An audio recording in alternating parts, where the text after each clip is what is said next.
people, my people.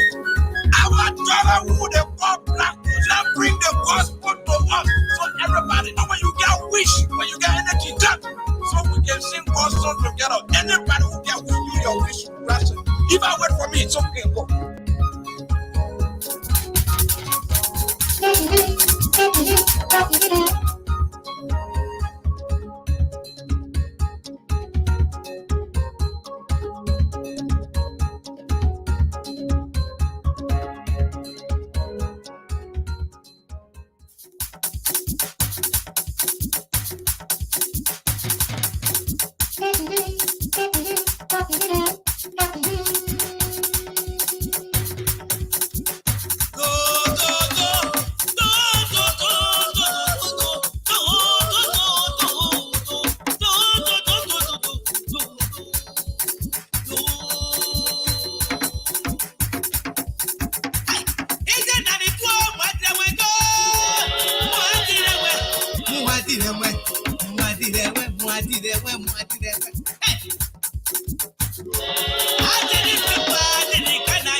Okay, good evening and welcome to today's program. This is All Things Considered. Very shortly, we will get this program underway. Just hit the share button for us and we will get the conversation going to right here on the Liberia Public Radio. Stay tuned, taking you to Maryland this evening, right?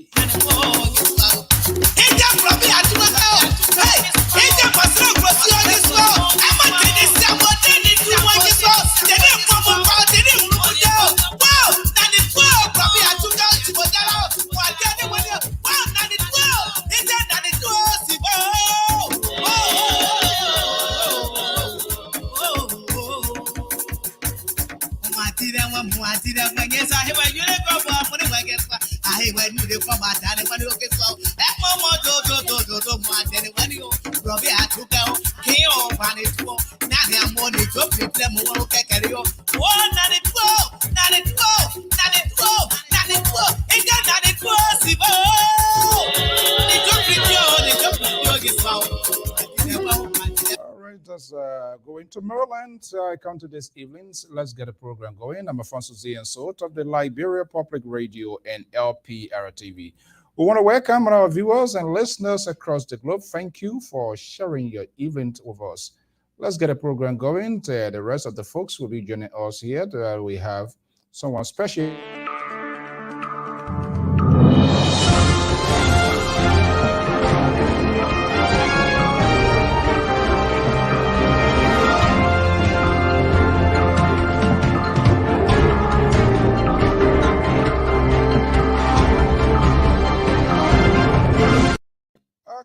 Good evening, good evening, good evening. Welcome. And we are here as usual. We want to welcome our viewers and listeners across the globe. I'm Afonso Zay, and so this is your regular editions of All Things Considered, but we have taken a paradigm shift into the conversations in Liberia. Why are the old people always involved in politics? The millennials now, they are the good, significant people that are everywhere. The most recent study at University of California, they stated that, and the Council of the White House in 2014 justified that the millennials are more or less engaged into politics and have become a major demographic. And I have no exceptions. Liberia is also should be part of that. It were to do a research. Who want to do that research? We don't know how many people voted in by-elections, not to mention general election. But we know politicians in Liberia make use of the young generation. They are the millennium. So are they seated at the table? Are they being accommodated? And if they are accommodated, what is their own input? Well, Liberia Public Radio is taking a 366-degree turn. Maybe you can run it up to 400 if you will at your own race also. But there's a young lady in Liberia involved in multitudes of roles. We have followed her for a good writer, a young scholar. Everyone is important to us, and everyone should be part of this conversation. And we ask her, and she has volunteered. She will be a contributor here. Be nice to her, because if you bring too much of your politics here, oh man, it won't be easy. But it can be recalled some time ago, 2022, there was an interview with her. Let's take a little bit track. Our guests are all standing by. She's also with us here. And there's a passion. She's the executive director of a particular group. So she will be a contributing member here on the Liberia Public Radio. This is to show that we are not just only guys who wear coat suit, or you got to be on Capitol Hill or at a local bank or whatever. But we feel every Liberian, everyone should be part of the conversation. Let's take a retrospect of my last interview with her, and we'll be right back. Judge, actually, because we are all human, but other people have their own way of running things. But for my organization, I think you as a person, yeah, you have been so good to us. You supported one of our initiatives called the Best Motivational Speaking Competition, and I sent you pictorial evidence, and you saw them, and that also was stating we had a human trafficking campaign in Kakata, and I think I'm going to send you the photos because we are a charity-based institution. So at the Charity-based end of institution. every program,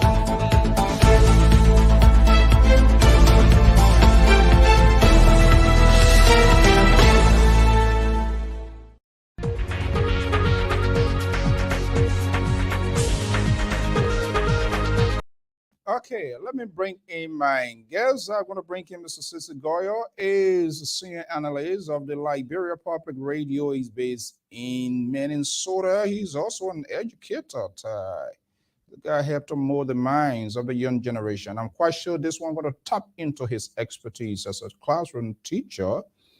The guy, he knows the figure, both height and community college.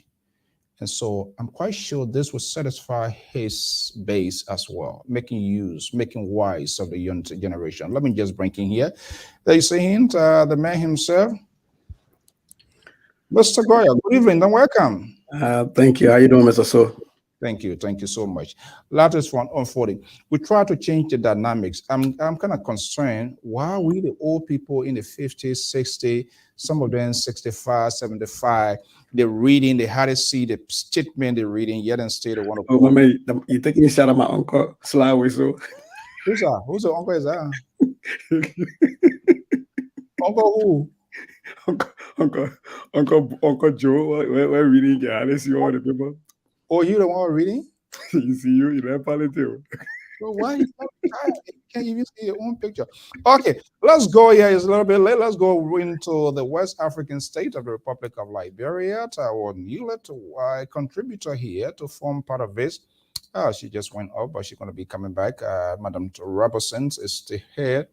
of organizations based here. We decided to bring the young generation into this conversation. Okay, I think she's back here with us. Let me just bring her here in. And okay, there she is Madam Olive Johnson Robertson. And we'll be sharing thought here with us and be getting a perspective on some of these critical issues. I think it's important that we involve the young people. Sure, People sure. make use of them. They go to them, they beg them for their vote, but they always like to put them in a back room, backyard. It is unfair. Their voices need to be heard. Madam Johnson, good evening and welcome. Okay, thank you, Alfonso. Olive Josephine Robertson. Right, Josephine. right. I just you're too much. I'll just call you. I'll just call you Olive, and we can get it. Okay, no problem, no problem. Okay, good evening and welcome. This is not your first time on LPR, but Sure. you're going to be involved in multitudes of road now to make sure that the young generation voices are heard. Never Okay, sit thank you. on Thank you. alone and people at the White House or whatever. They already live their life. They don't want to retire. They're dragging them to the polling center. Crazy. Okay, so where are you joining us from this evening from Liberia? Okay, I'm joining you from Camp Johnson Road. Yeah, Ken Johnson Road. Okay. sure. All right. This is Mr. Goya. He's our senior contributor, educator, a Okay. classroom teacher, a lecturer, community college. What was that? Mathematics? Yes, sir. Oh, Oh, wow. Nice meeting you. Nice meeting you, Josephine. You said you Okay. prefer Josephine, Olive, or which one? Yeah, probably you can say olive. Yeah, Olive. olive will be Okay. better. Yeah. Okay. We will make sure to give you to when we make mistake, please give us the olive branch. No problem. okay. So this program is all things considered. So we're going to be pushing it here. You're not new to this network. We're going to start the ball with it. Sure. Once we have young people be involved in politics, or are they involved? Are they leaving them behind? Is it enough knowing what you know? You have your own organizations. You involved. You met Presidential Affairs Minister Mangi Uh, recently. You do a lot of writing. I follow all of that. Are they the young people? Are they involved in politics in Liberia? okay, for my purview, I can say they are partially involved in, yeah, I can say they are partially involved because when I say partially, yeah, I mean whenever those politicians need their votes is when they come around, yeah, and they act like they are working with the young people, right? But when they are being in power with these positions, yeah, we tend to understand that yeah, the young people, yeah, are left out of the picture completely at times. Yeah, so I can say from your question that young people are partially, yeah, involved with politics, yeah, in the So country. I will be going to our educator here. He going to do Mhm. more of a. So why are they partially and why when they get position? Why you think you do a lot of walking around, doing a lot of stuff? Why are they left out of the room when they are when these people get into office? Oh, so okay, so what I think is probably nowadays the 21st century, especially in Liberia, the youthful population here is about let's say 50% yeah of the Liberian population. So these people yeah are the one with the majority vote. These people are the one who can really make our politicians to win their elections and electoral positions. So whenever there are elections, we tend to understand that these people come around and at times some of them pretend to be one of us, in which of course you know that most often in our Liberian society nowadays, yeah, votes are based on at times sympathy or cash violence, right? Because yeah, I see you laughing. Yeah, but I mean that's the reality, that's the reality. So sometimes it is either on a tribal basis that yeah, one may say, yeah, I'm from this region, and because we are from this region, I want your people to support me. And I mean, these are all things that we consider to be buying sympathy, and sometimes people may say, I was once like you, once a youth like you. I had my own difficulties in society, but here I am today. So if you empower me, I'm going to try to elevate you from this lifestyle. But mind you, if they are opportune to be empowered, it's a whole different scenario. It's a whole different case right there, because they tend to get very busy for us. Yeah, we don't have access to them anymore. Yeah, they are so busy. They have all the jobs in the world, so they cannot even pay attention to us. So I say young people are partially involved, because why? We empower them, and after empowering them, at times they don't come back to us. Yeah, they don't live up to their manifesto. Seriously. Hold on right there. Let me bring in someone here. He deals with this latest case here. My man, you get patient to be teaching in this country. I'm telling you. Okay, when I get no, and then like bro, we get it right and flow. You can't that one, you can't try that one here, man. What they was saying they will find out overnight. Uh, the main use to it. yeah. Look, but on a serious note here, I want you to dive into her talking point and what you're saying. You involved in politics in this country. You are following what is unfolding in our country. And I was just talking to one of the studies show here, research from the University of California, the millennials, they had a in great numbers, and the White House Council of State in 2000 advisors, a council of economic advisors. 2014, their research also validated that it constitutes a significant portions of a voting bloc. I'm not sure what our research has been done, but we can also transfer that in Liberia, seeing the young generation, how they can be crowded. But the question here, are they seated at the table? Are they involved? What's And happening? so my sister, nice meeting you. On the issue of the education piece, I love it, man. I used to teach in Liberia before I came to the States. Oh, So okay. this has been my thing. So there's no big difference. But having said that, Mr. So, I think what Ms. Robinson is getting at is that the young voters in Liberia are not consciously involved, they're passively involved, right? Because if she alluded to the fact that people come and talk to them and they vote on so many different lines, but most of those lines are not in their personal interest, right? So if I vote along tribal lines, it doesn't necessarily mean that I and my family gets to benefit or that legislators will pass legislation that benefits us. It's just like, okay, I'm doing it to kind of assuage some kind of a feeling I got, or to feel like I belong to my community, so my community cannot ostracize me. So I think there's a bigger point she's stressing here. She's stressing the idea of conscious involvement versus passive involvement. And I think more likely than not, a lot of Liberian youth are passively involved in the politics. They get reawakened whenever the politicians need them, and it's almost like a puppet and a puppeteer kind of relationship versus a voter and a politician relationship. But more besides, to link that to everything in Liberia, just think about education. When decisions are being made about education that affect young people are not in the room when those decisions are being made. Ask how many young people have actually been in the room when decisions, for example, was being made to switch our school year to start in September. How many young people were at the table? These are people whose lives will be upended by their decision.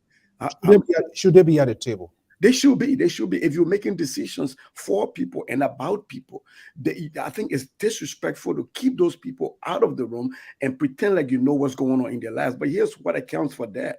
What accounts for that is that you were trying to strike that point, Mr. So, when we started this program, is that old people, adults, 50 years old people will still be chairmen and chairwomen of youth organization and youth movement in Liberia. And so when you water down what it means to be young and what it means to be youth and what it means to be really living your midlife, that creates the problem. And that is why you would get a 35-year-old woman or a 35-year-old man seated at the table pretending to be representing young people, to be representing the youth, and that is not fair. So you can't be making decisions that affect the life of Zogos, for example, without having Zogos at the table. If you're talking about how do we deal with these young people, and sorry for the demeaning word that I used to describe that, I just try to use that word so everybody understands what we're talking about, the drug affected youth.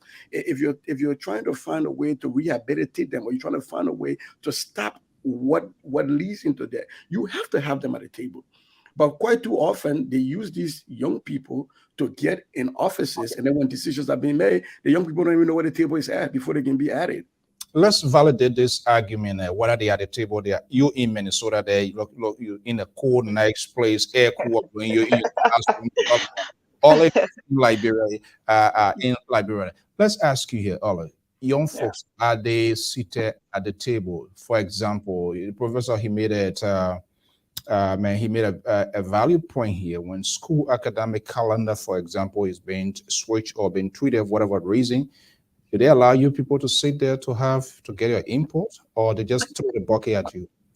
Okay, thank you so much, Mr. So, like he rightly said, yeah, though he's in the cold, yeah, and we are here on ground, but I think he's speaking to the fact, he's speaking reality because we are not, yeah, we cannot be involved with those decisions, and we all of a sudden, yeah, out of a blue sky, we just see this, yeah, this decision being posted up, and we have to go by them, yeah, but absolutely, we are being left out of the picture. Yeah, there is no joint table where young people and elderly people can come together here and say, okay, fine, this is the constraints, and we are trying to make amends, and we want to get a feedback from you young people here, because you are the people who gonna receive any cost or any effect that this decision, yeah, it gonna has. So we want to know what we can do as a team. Rather, yeah, it is done exclusively. Yeah, young people are left out of the picture. Seriously. And a bigger point though, Mr. So, just to buttress what she's saying, you just quoted a research. The research was from USC, right? University of California. And this is not even, if we really meant business in Liberia, this would be a research from the University of Liberia, and that research will be done with the young people and asking them and actually counting and doing stuff. But those research are not being done again because we, the old people, are the one in charge of making decisions. And we make this decision assuming we know what young people need without getting to them. And so, right, like Don Dennis is definitely saying, there is a fluid definition of what it means to be youth in Liberia. And so, I was speaking to this educational side, Mr. So, because full disclosure, I run a nonprofit. I 2 years now I haven't been back in Liberia, but I went to Liberia every year the last 8 years, and we do teacher training. So we go back and we train teachers in the hinterland. I don't do it in Monrovia. I've never done it in Monrovia because Why not more? I believe that Monrovia is not Liberia, and I think Monrovia have way too many resources. So I usually go to those villages where you have to ride a motorbike and the road Sure. stop and you walk. And I Yeah. get there and I pay these teachers $5 per day. We do that on a Saturday and a Sunday, $5 US per day to come. You see how many of these teachers come to learn how to teach the new way, but when they come and you talk to them about discipline policy and you say, look, what's the discipline policy and how did you come up with your discipline policy? Did you have students at the table when you talk about discipline policy? They say, no, why we have so much training when we're talking about teamwork? No, Very these good. are the people That's that's the going thing. to affect. These are the That's the people your thing. discipline No, policy that's is the going to thing. affect. That's the thing. So our people still believe that, yeah, we young people absolutely we have nothing to offer. Yeah, and this is the mentality Do we are you trying have, to so let change. me ask you here, Olive, do you have something to offer? Of course, I have so many things to offer. Yeah, as a young person, as a young leader, because I believe that in the next 5 to 10 years to come, I mean, there's so many big names and faces. I mean, we see around here, there will be no more, and that's the truth. There will be no more, and Are and they, the running of this country or the running, yeah, of this nation will rest upon the shoulders of we the young folks growing up. So if there is any decision that is to be made, especially on a national basis, I think we young folks should be included. Yeah, because so let me, in the next 5 to 10 years to come, absolutely we will be the leaders that people will be referring to. Yeah. So okay, let me act a little bit silly here. these people Okay. here in the next 15 years, you sure they will not be around? Because Of course, of still course. No, I'm sorry. Okay. So let's be real, right? Let's be real. I'm not killing anyone here on this show, right? But that's just the truth about life. Yeah. At certain stage in time, yeah, human being will metamorphosize, and I mean there are a lot of changes and revolution that will take place. So we cannot say for certain that yeah, though other people will good stimulus will still be around, though, but majority of the leaders will all be gone. Yeah. so you help me out here. So Mm-hmm. why you being in the classroom from Liberia, you Mm-hmm. here in the classroom, Mr. Koya now, and most of these people that profess to be educated from here, either from the USA, any part of the West, for whatever reason, once they descend down that plane, it's like they web the dust. This country, I can treat it any kind of way. I can do anything.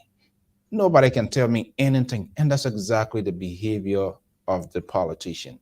Having this sort of a, I call that like a routine, because they will come and talk, but when they are given the opportunity, we are indifferent. What is responsible for that, Koya? I think there's a big problem, and it is between education and ethics.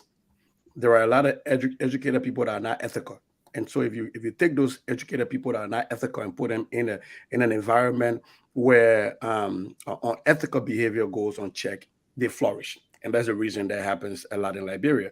And so, what we have to be looking at with educated people and putting people in positions of power is you don't always just have to look at the education. We need to look at the education because we need people that make that make decisions on behalf of our children and our families to be able to clearly articulate and analyze stuff. But we also have to look at their ethics and their ethical beliefs and their morals, because you put people who are very educated with a PhD, with very fluid ethics and very fluid idea of morality, then you get these situations where people who ought to know better, like we always say, don't do better. Here's one thing, to Josephine's point. Somebody who voted for Ellen first term at 18-year-old, you were 18-year-old when you voted for Ellen Johnson Sirleaf. Ellen ran 12 years, and George we are 5 years now. That's 17 years ago. If you were 18-year-old, then imagine that's 18 plus 17, that's 35. You're no longer a you're no longer a youth, right? But And they are so, still acting like you. right. And so now, to Josephine's point, if those people who voted the first time for Ellen were never at the table, have never been at the table for making decisions, they've gone their entire young adult life without ever being at the table. Now So they're 35-year-old, in this on this side of the show, you're a man, a woman, right? You're no longer a child, or you're no longer a youth.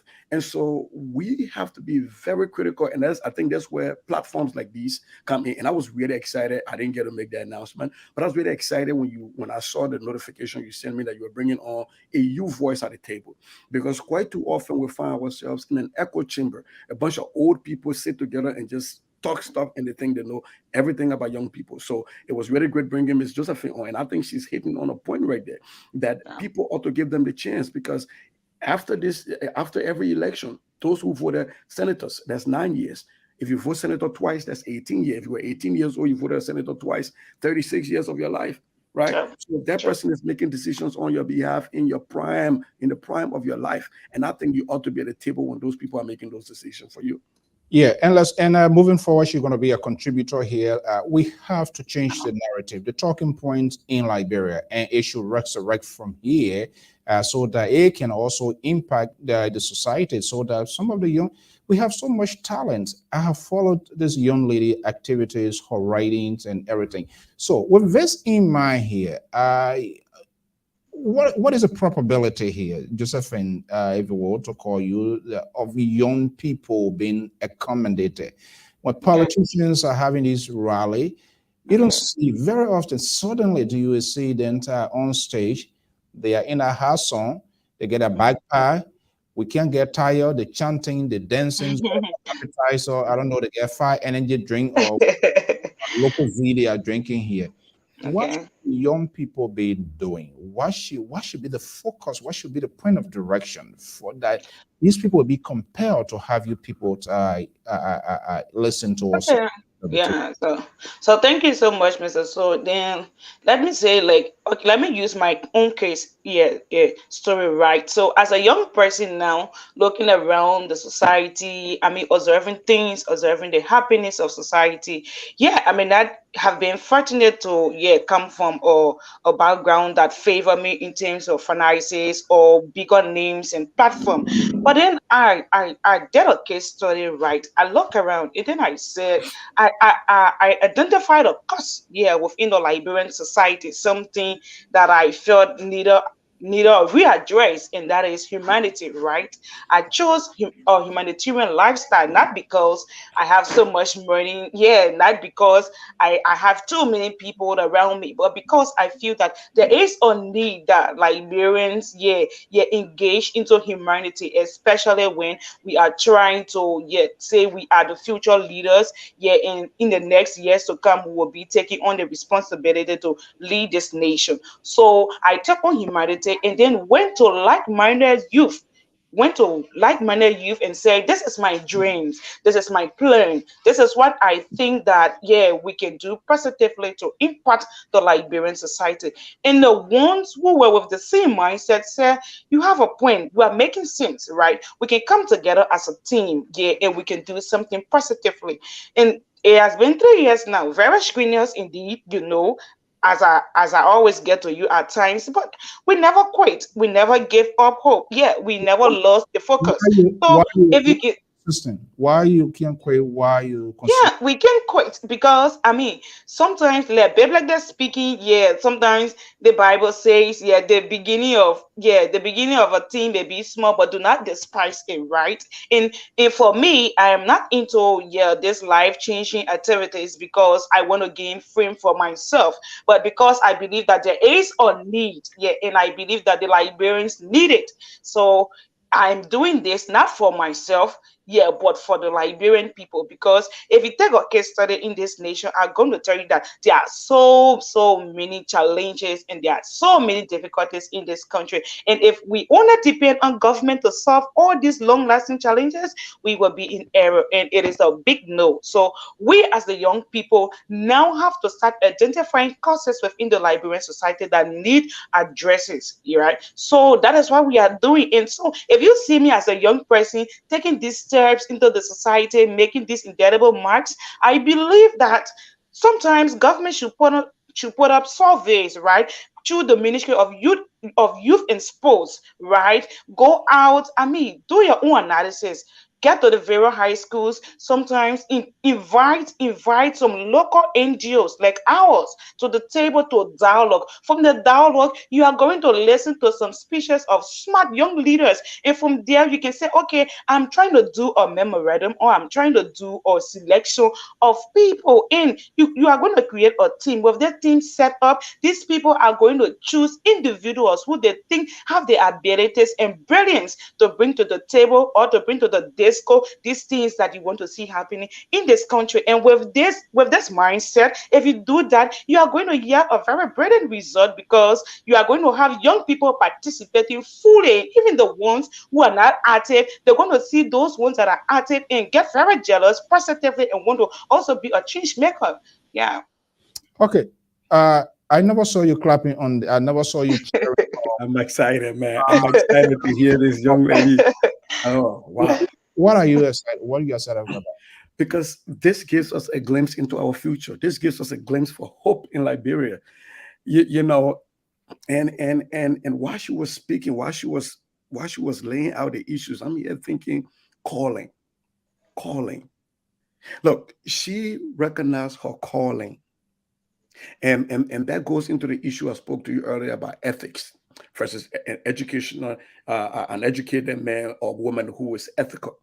If it's your calling, if it's truly your calling, you will protect it. And as she's speaking, she's talking about how she didn't get in it for fame, when in fact that would be what a few people were getting to it for. But the biggest thing here is she was dispelling a notion that is commonly held by most of us, that the young people are responsible for the problems in Liberia because of the way they vote.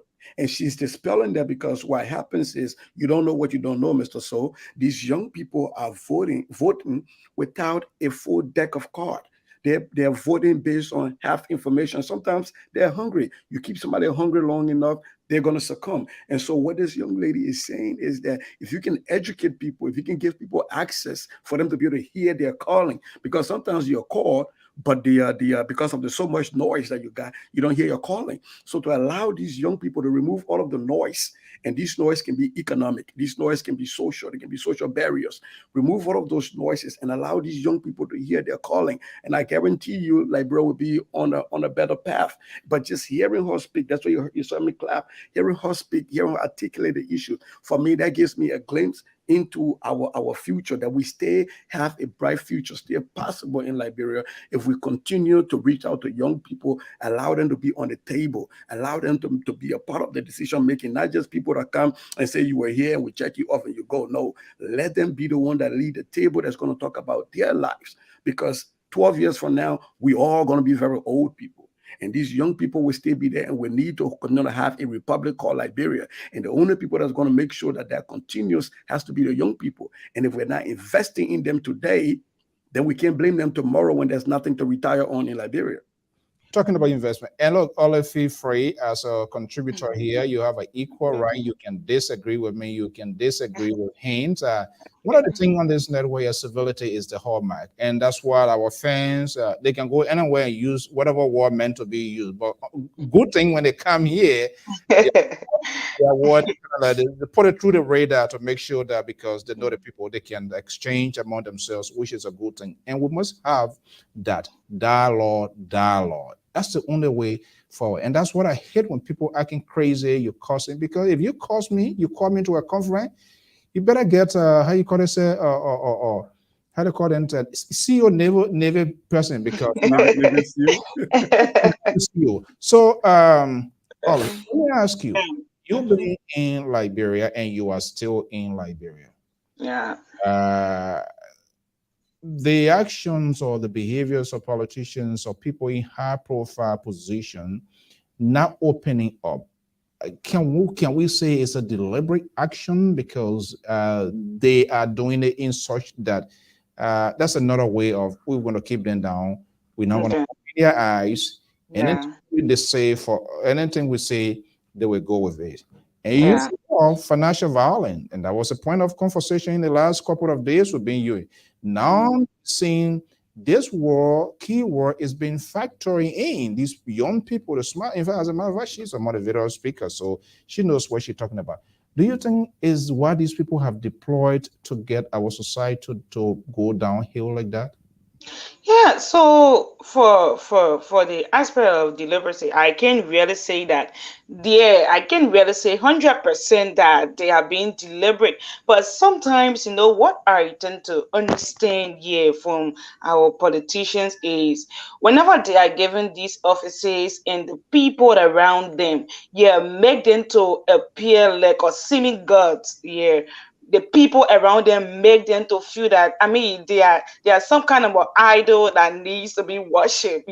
So they even to see them on a daily basis, it's not easy. Like, we do writings of letters, right? We write letters and we carry to various offices, of these politicians to seek financial aid. But mind you, even the protocol at the decks, before you even speak to the protocol, just imagine a protocol. They're already asking for phone Before,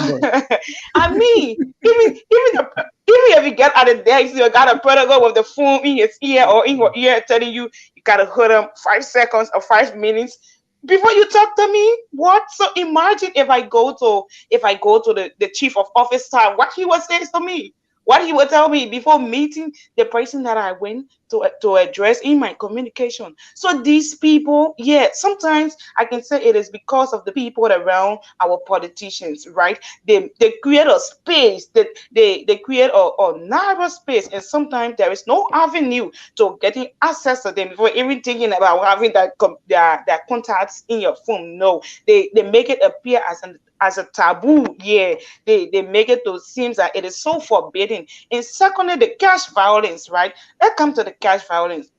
Why I'm gonna use why cash violence? Why is it? yeah, yeah, I'm gonna use my life story. I think I once upon a time, yeah, on the show, yeah, I told you everything about myself, right? So let's say a young girl, yeah, from the rural part of Liberia, coming to Monrovia to acquire education, yeah, especially on the BSc level.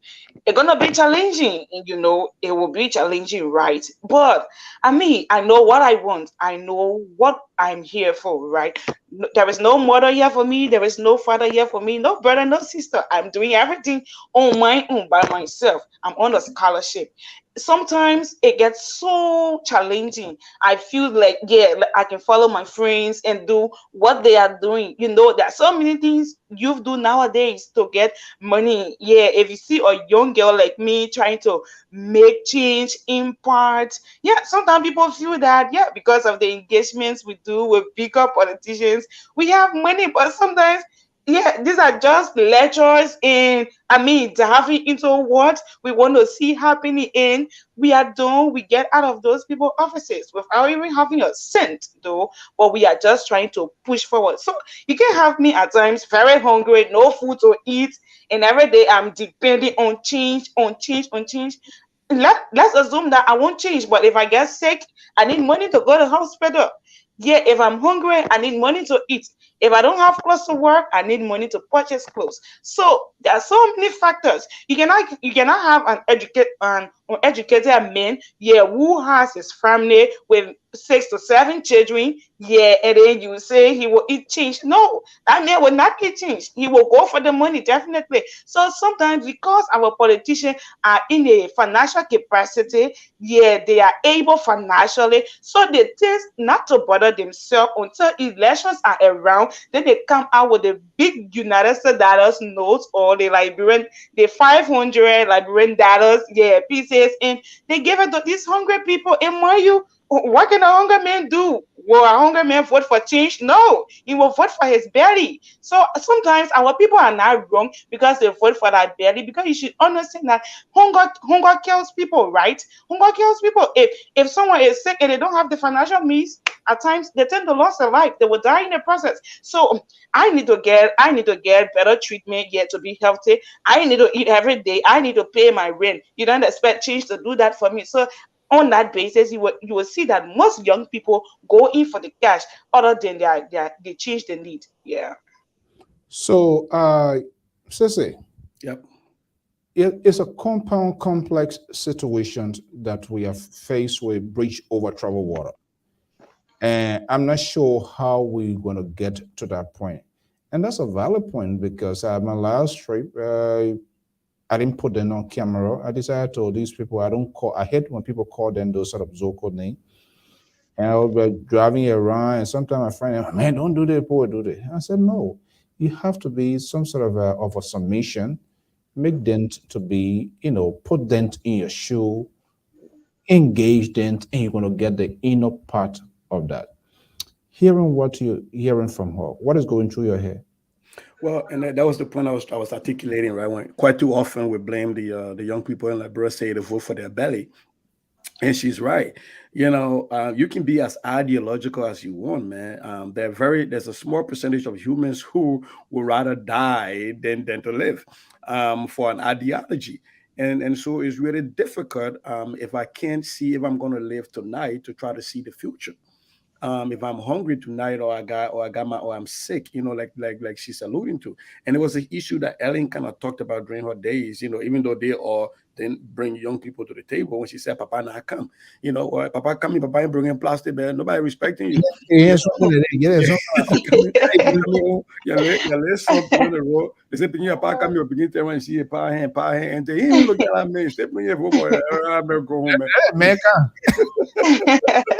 I ain't got no plastic in. You may get no plastic, we get no money. But you get a plastic bag, people will run to you, hug you, will knock you down from your feet. And this is a psychosocial problem that has to be handled. She articulately talked about the other part of this cash violence, which is we usually talk about cash violence from the end where people bring money and put that in the account and put that in people's hands to vote. But there's another side of that where people withhold money, and government being the single largest employer in Liberia, and whole government jobs, so that, there was another point when she was talking that was ringing to my mind when I was a classroom teacher in Liberia. It's really difficult to find young women who will go through life and try to make it on their own without these people dangling cash to try to get them into immoral acts or into things that they don't want to do, like Josephine was trying to allude to. So this is a psychosocial issue that has to be handled. It's very deep. It's in our society.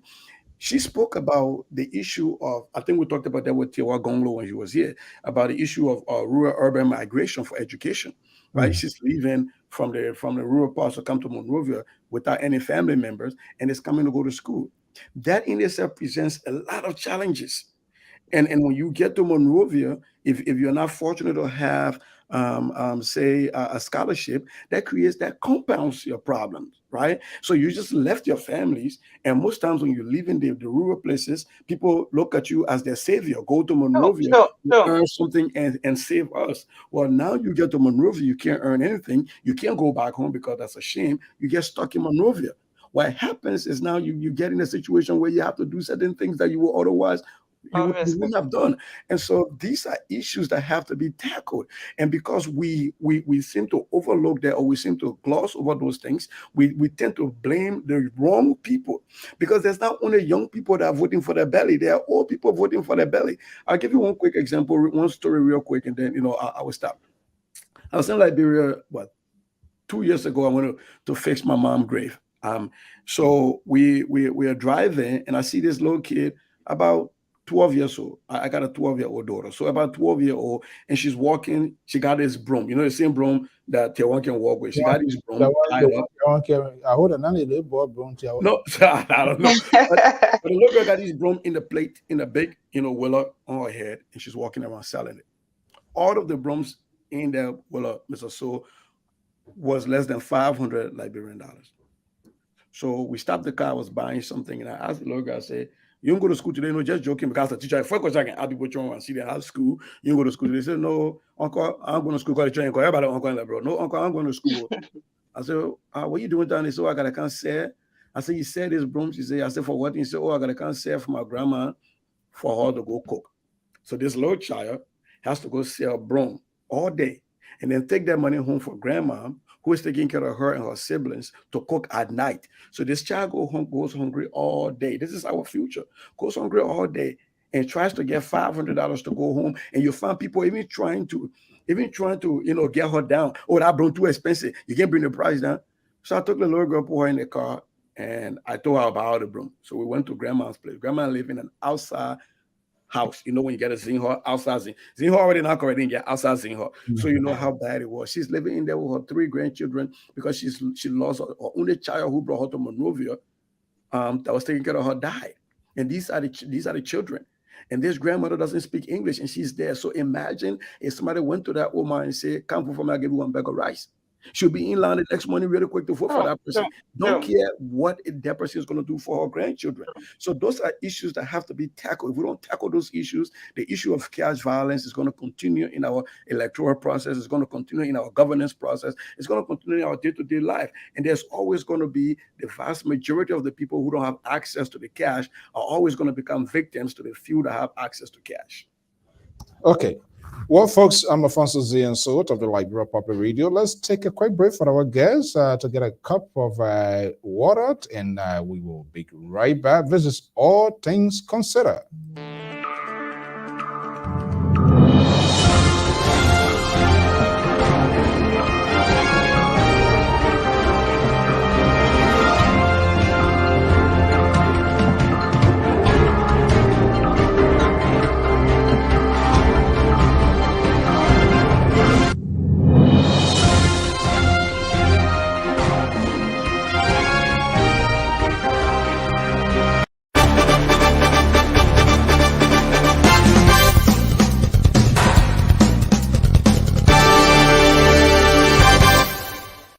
You've worked for months to bring your or your client's event to life, but unfortunately, the world had another plan.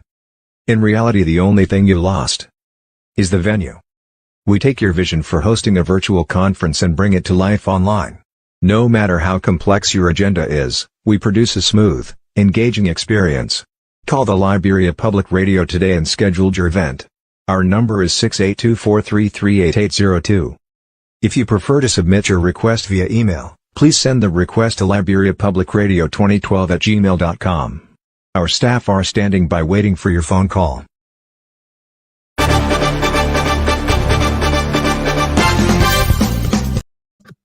Okay, this is the Liberia Public Radio, LPR. All right, we want to welcome our folks here. Joining us from the far right is our senior and also contributor, Amos George, Atlanta, Georgia. Are you guys opinion where you need to Lancy Green and Giuliani? Yeah, they'll have to come. I heard that this morning. I laughed. Well, The one thing I love about this country, no one is above the speed limit, man. I get the road. They get a way to stabilize you. They will cause them to use teaser, they will use it. Okay, gentlemen, lady, and I think she will be the princess of this network because for so long we have sent a SOS call out for people to come to volunteer, and they have not. And by just a one phone message, and she said, "I'm off for it." Oh, come on, wait, 11 or 7 o'clock, it'll be 11 o'clock. You say, you know what? I am off for A. So there should be a wake-up call to everybody. We're going to do everything possible we can to help her to make sure this conversation continues. Okay, so before I go to George, let me go back to Olive inside Liberia. Olive, let's hear for a few minutes. This Building Our Community Charity is your organization. Like so Building Our Tomorrow Charity Network. Building Our Tomorrow Charity Network. Like I said on your previous talk show, is a charity network of young people. Because I can remember telling you that all through my life it has been charity, humanity. I'm from the background where my parents have been trying really hard to give me education, but it's not been easy. So I studied harder, and due to my academic performance, people sometimes lend helping hands and give me scholarships. And it was based on that. I was fortunate to have graduated from high school as a valedictorian of my class, and then I'm currently at the AME University, where I am studying economics and emphasis in management. So all through my life, it has been charity. Where I stay, what I eat, where I work, it has been it is always people who are reaching out, helping me, because I don't have the financial means. I don't have the financial capacity to afford anything of my own. I have the ideas, right? God has blessed me with the brilliance, but the means of implementing them, I don't have it. So it has been people. So I said to myself, if few philanthropists can do this for me, then though I don't have the financial means, but I can also advocate in people who are in similar situation, who are in similar shoe like mine, can also benefit from other people. So that is how I crafted the ideas. And since 3 years now, we have been flowing along, engaging young people, hosting workshops, hosting competition, donating everywhere, through charity meets, meeting the orphans, going to old folks, disabled communities, meeting the challenge, the physically challenged youth who take in bad substances. And we have been doing it with confidence, with proud, with dignity, because we believe that everything we do, it do not go to waste. We believe that one way or the other we are impacting the Liberian society through humanity, which is one of my dreams, that people learn to give willingly without being coerced, or without doing it, through a means of wanting to get something in return. You do a lot of extensive writing. How can we connect that? Why all of those extensive poems and a lot of extensive writing, and very creative and eye-catching, really, why? Yeah, so I write because I feel that yeah, sometimes we sometimes those voice we put out there when people hear them, yeah, for a certain period of time, they are all gone and new voice enter their ears, right? And they tend to forget. But when you put those voice to papers, yeah, and you keep resonating the message to the people, they don't forget. They don't forget actually when the people read these things, they sometimes remember the things that are going on around them. Like recently I wrote an article to the president, and I'm still hoping and praying that the letter, yeah, can reach the president and he can read. I wrote an article, yeah, as a pre-independence message to the president of the Republic of Liberia, yeah, where I jot down the genesis of the formulation of this nation, and then I identify few challenges within the Liberian society. Then I gave my own recommendations, and it is my prayer that the president receive this letter and go through it and read it and make some amends, yeah, in what I suggested to him. Yeah, I may be a nobody, but for my own survey and purview, yeah, to what I see the Liberian society going through, I feel that there is a need that we young people, especially through my pen or my writing power, yeah, engage His Excellency Dr. George Weah, and he sees reason to go through the letter and do some of these things that I requested, because I may be talking as an individual, but these are things that probably I've heard people say, and these are things that I've heard people complain of. So using my own capacity, because I have the writing power, I believe that when I put it down to paper, yeah, and it reach to him, he can try to see reason in it and do some of those things. Yeah. So I actually love writing. I write what I see the society go through. That is what I write on my page. Yeah. Why, Mr. George? I see in this one, it look like it gone deep into his heart. But let me come back to you here.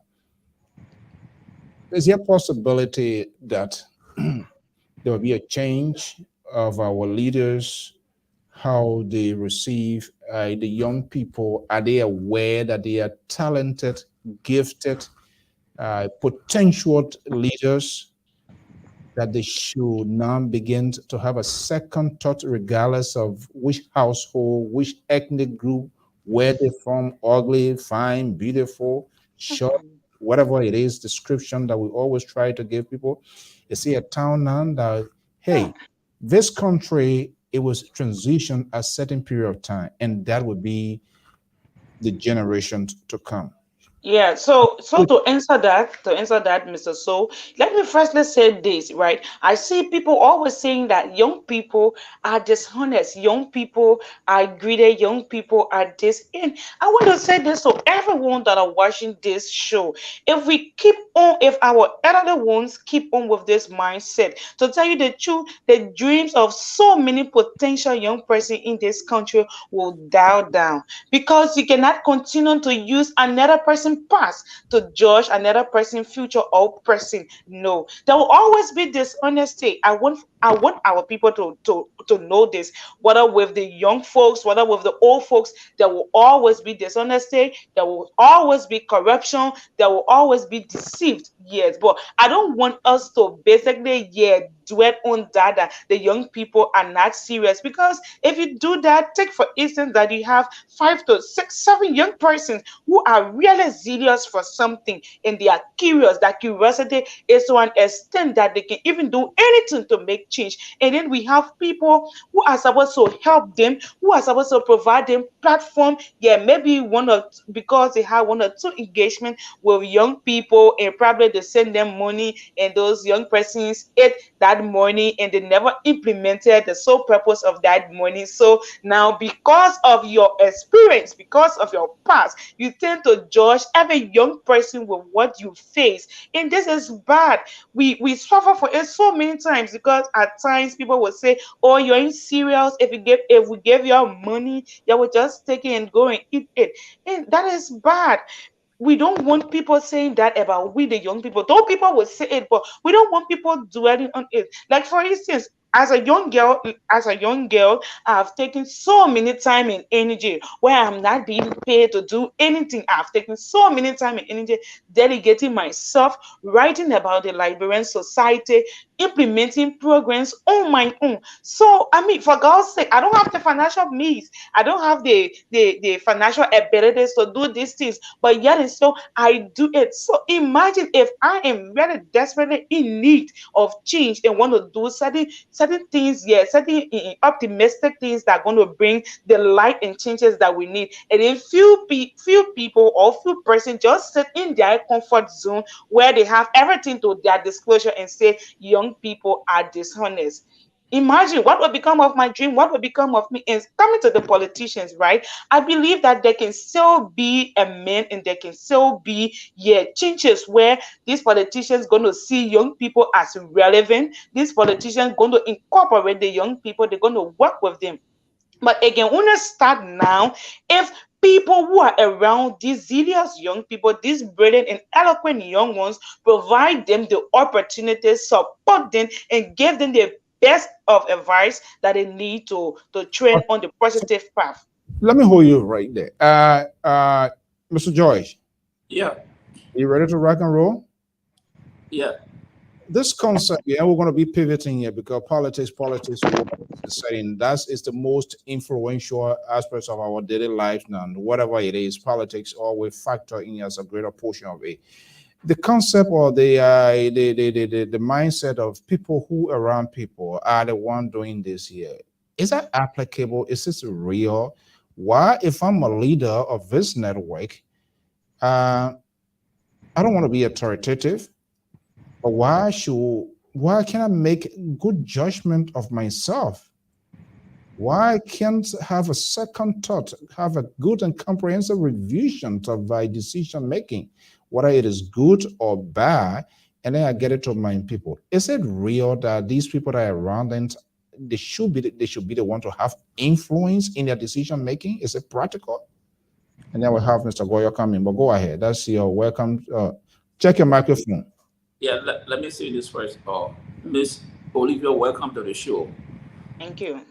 Is she going to be here with us moving forward? We got to get the young people at the table and we want to start that. So when I read to ask some of these politicians, they will say, who you get there? I already finished getting there. Now we ask them, who you get there? Go ahead. And let me welcome you. And I have a piece of advice for you. This business you're getting into, you must be careful. Because your appearance on this platform, expressing your view, some people will start accusing you already. So I just want to sound that caution to you that this is very, very difficult business to do. And when you sign up for it, those are some of the responsibilities that come along. Some people will not be your friend again. For something that you said, maybe honestly speaking, they will say, why you said that about this person? So I just want to tell you to keep that at the back of your mind. Yeah. Mr. Cesar, give this Well, Mr. So they may give me that same advice when I came on. If I had knew that, I'm not gonna be on the network, yo. Cesar, The message is all grown up now. Cesar, you are a politician.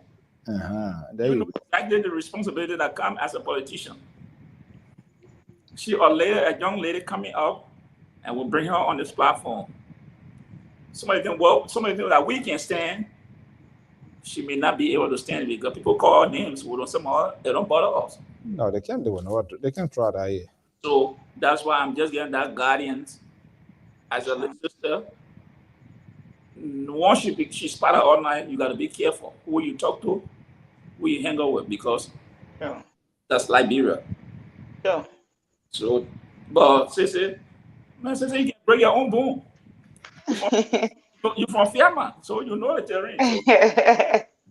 From Wednesday. I'm from Wednesday. You see, Mr. So this is the excuses we give our leader to cover our people who are in decision making. We make these statements to cover them. Oh, it's not a man, it's the people around him. And I do not believe in those things. Here is the reason.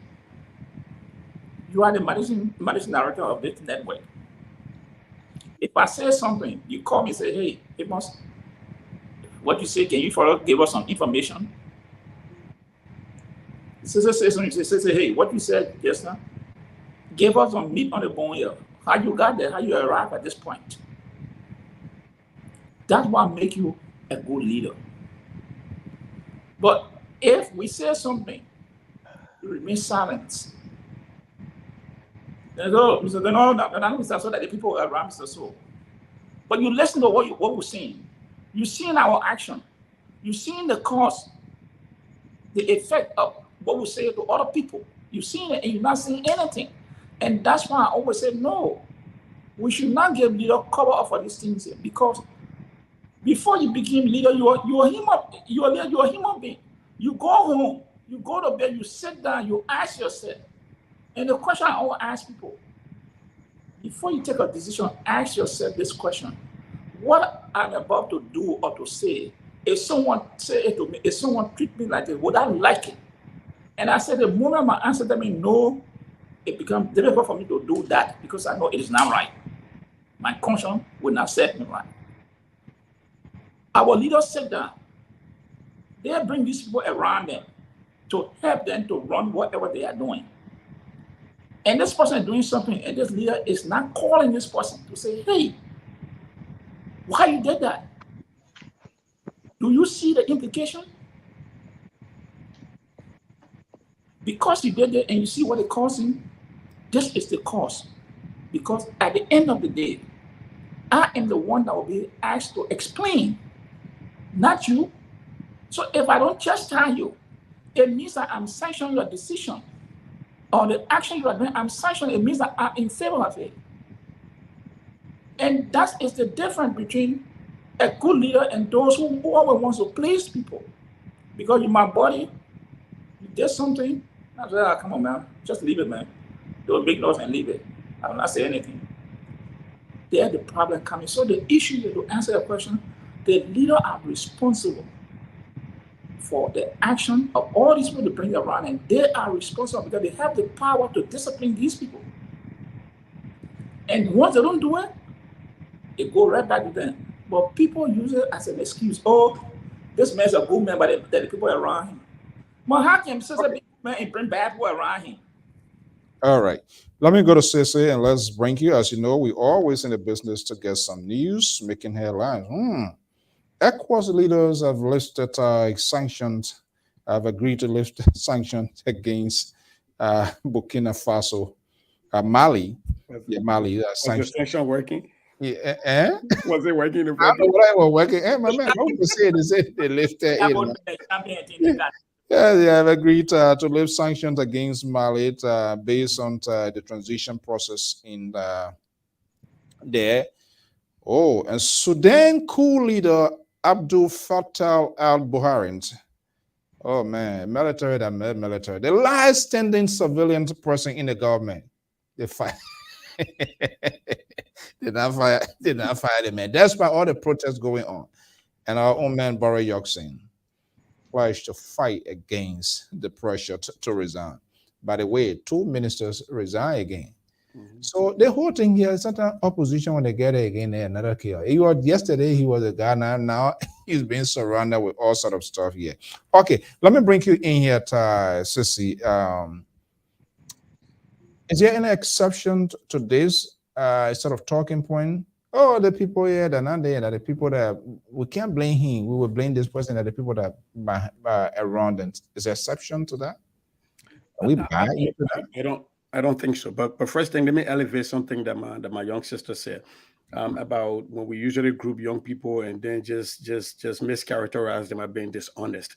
Usually when people tell me that, when people tell me, oh man, you're teaching America, you're teaching these children so bad, and I say, but your children are in my school, so who raised them? Right? If these kids are so dishonest in Liberia, where are they learning it from? Who raised them? It's us, the older people, they're learning it from. So maybe we need to change so they can start being dishonest if we feel that way about them. But we need to start elevating the good ones that we found. Like we found Ms. Robinson. We need to elevate her, because once you elevate good, most people look at that and want to be like that. And so I think we need to keep finding these hidden gems in the Liberian society, and there are so many places, and start elevating them, and then maybe change the narrative, give them a new model, a new role model that they can follow.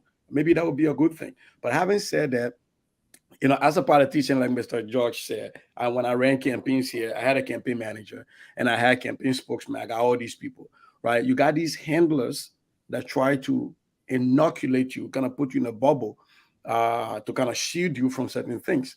But that is not an excuse for not being accessible. Because what happens quite too often, especially in our Liberian dispensation, is that access to politicians becomes a commodity for sale. So when you if you listen to Olive when she was speaking, she said when you go to the office, the protocol person first pretends like they run the whole place. So for them to even give you access to the chief of office staff, it's almost like you got to exchange something there. And when you get to the chief of office staff, they run you around before you get to whoever you're going to get to. But I think if leaders in Liberia were being truly authentic leaders, then you would know already when these things are happening in your office. Because, say, for example, if I'm a representative in any district, do I really need my people to come to me to tell me they're struggling if I'm actually going to them without the elections being around the corner? Because if you are going to your people, if you are accessible in your community, these people will not see the need to come to your offices. But because in your community, you've built higher fences and you've gated your fences and you've got, a structure and security, and I get it, people need to rest. But if you're not accessible to your people, then they follow you to your workplace. Right. And so that brought in, I'm just sorry that we lost Olive temporarily, but that brought me back to the issue of talking about people being at the table when decisions are being made for them.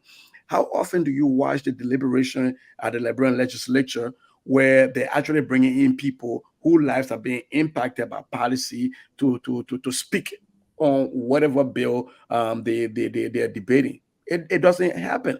I've not seen one politician take an older lady or a younger person, a youth from their district, from their electoral district, and take them to the Capitol and say, tell us your story. Tell us how they affect you. What?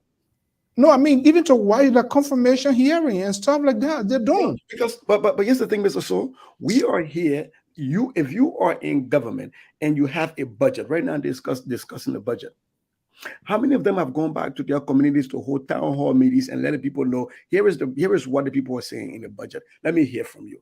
They are not. And how many of them, when they talk about we need to build more schools, how many of them come back to the community asking the communities, what do you need?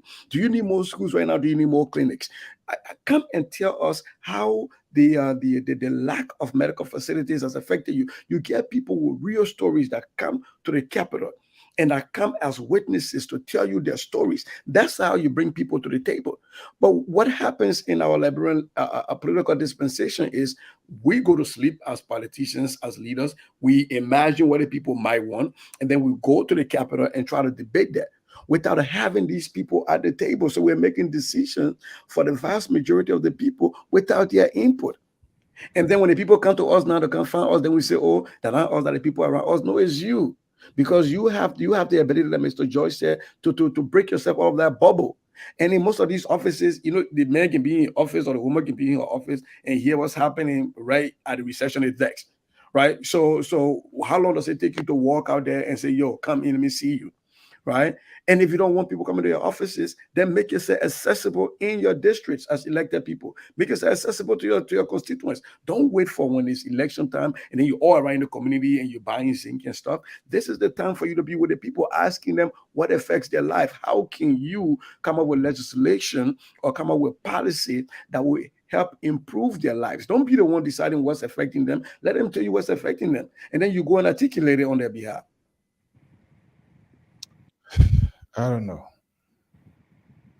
This is a challenge. I don't know how we can overcome this sort of word of Jericho. Okay, we're going to be shifting to gear. We're going to be shifting gear right now. I'm going to play this tape. I'm not sure what I'm going to resonate, but we have to play it. It's almost it collaborate with people giving space, getting the young people at the head table. Here we go. Let's see here.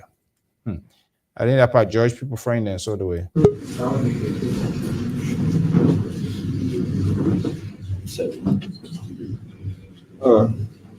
still afternoon. Good afternoon to all. Let me say our apologies to the press for keeping you waiting. This very, very long time, you've been very patient with us. As we are all aware, the results pronounced by the National Elections Commission was done amidst acrimony and postings on their website that did not represent what obtained on the ground. And I'm sure our supporters and partisans have been waiting to hear from the United. Okay, we're not going to waste too much. What in your head there?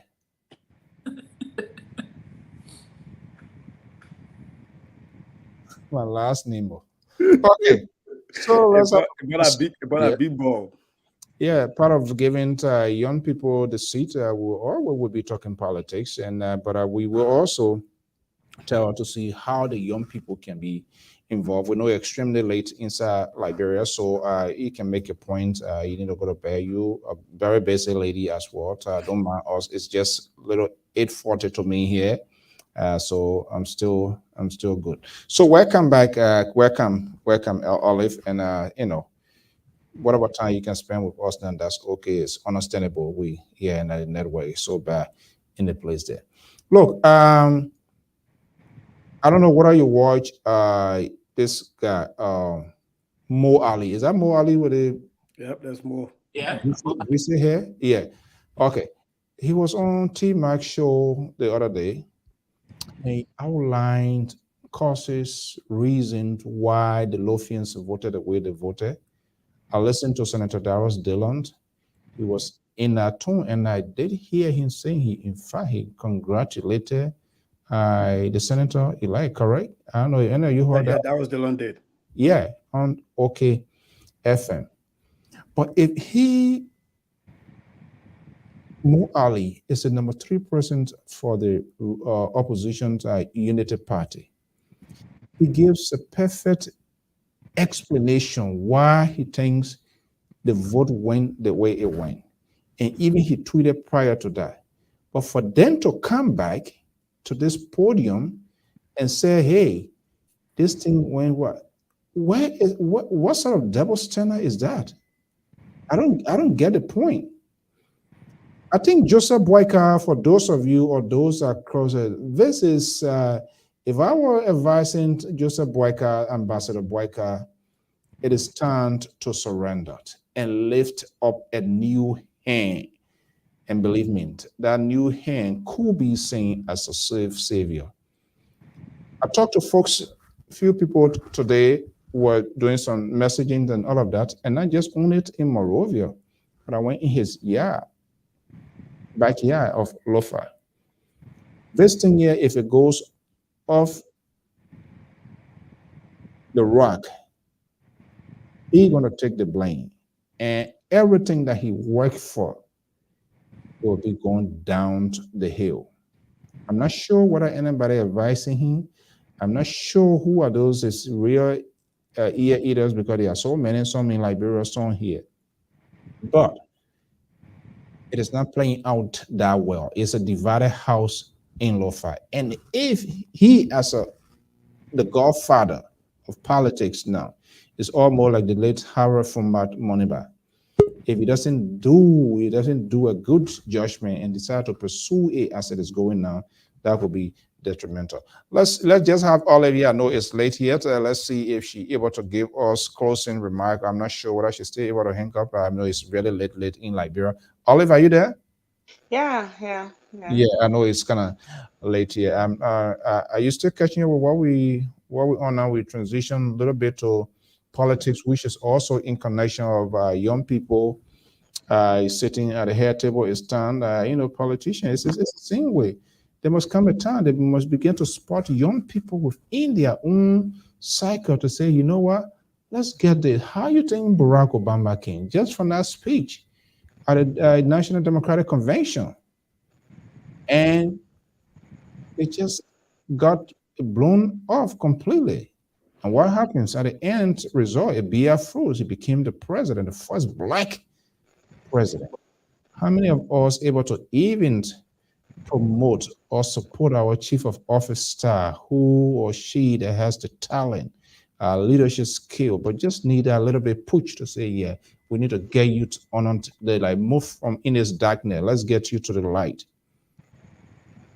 So I don't want to get you into too much here, but what I want you to speak to here is election is ahead, Okay. 2023. You as a young person, if Mm. you were to sit among your peers, what could be the kind of advice? What would be the kind of conversation that you will want to have with them? Okay. For me, before going to that question, yeah, before my technical problem came up because I have to drop the line and they Hmm. don't come back. But I know that yeah, you were talking about the recent election in Lofa County. Yeah. Yeah, Oh, where yeah, so yeah, just before going to my point on the upcoming elections, I believe that yeah, the recent election in Lofa County, yeah, is something that yeah that surprised everyone. It was a big shock and blow to every one of us, yeah, though, yeah, I run a non-political, yeah, group, but I think as a young person who want my voice to also be heard in this nation, we all have to follow the politics of our states. So, yeah, we tend to understand that UP, yeah, UP has a very strong hold in Lofa County. So, see a candidate of UP losing to or self-supported candidate of the coalition, Councillor Jara, yeah, it was a big blow. It was a big shock, and we can tell me that yeah, the upcoming election will be competitive because we understand that Lover County is now divided. Yeah, so it's a no yeah no one man ground in area now. Rather, it's a place that everyone has to fight to get a standing point. And then my advice to the young folks, to we the young folks, yeah, as we get towards elections, yeah, there will be promises, right? There will be eagerness, there will be anxiety. That in sometimes, yeah, at certain point in time, the ambition of the young people will become ambiguous. Yeah, at times they will not know what they are really going for, what they want. Yeah, too many definitions and too many things will be running through their minds. But then we should also take into consideration that the decision they made on the ballot box, yes, is what is going to speak for them in the next 6 years to come, right? Whatever they sign up for on that ballot paper is what they're gonna get in in 6 years time, right? So if you are making a decision for 6 good years, you have to calculate, you have to sit down, you got to do your own hypothesis, you got to analyze, and you got to be a critical thinker. There will be so many, yeah, political rhetorics. There will be so many rhetorics. I mean, there will be so many political games. Games will be played just for people to gain the favor, yeah, of the young people. Yeah, there will be so many. Yeah, there will be so many games, and especially again, as we get towards elections, I also want the young people to be very conscious, yeah, of how they hang out, of who they hang out with, or what they do, because yeah, whenever we are getting towards elections, they can be. I'm sorry to say, I'm not allowing it to elections, but it's just a normal happenings here that whenever there are elections, the increase of death, yeah, it can be very high, especially the ritualistic killings where we have parts are extracted from the bodies of people, and we found dead bodies alongside the street and everywhere. So I urge every young person out there to be very careful, be skeptical, mindful of your environment, who you are seeing with, who you are with, and at what hour of the night, and what you are seeing doing with that person.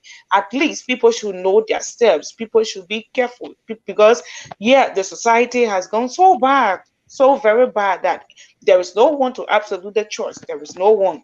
Yeah, you just put your trust in God when you leave your house in the morning. Yeah, and if you go out there, you got to know which hour to return at your house. Or if you are out late, you should please contact somebody or tell a friend of yours that okay, I'm seeing with this person, because nowadays before yeah, a colleague of yours can just depart from you, and before you hear he's gone, and yeah, he has disappeared, he has gone missing, and so many factors. So we want our young people to understand that the decision they will make comes 2023 is what will speak for us in the next 6 years to come. So they should be wise, though things are hard, things are challenging, but they should not vote on their belly or for their belly. Yeah.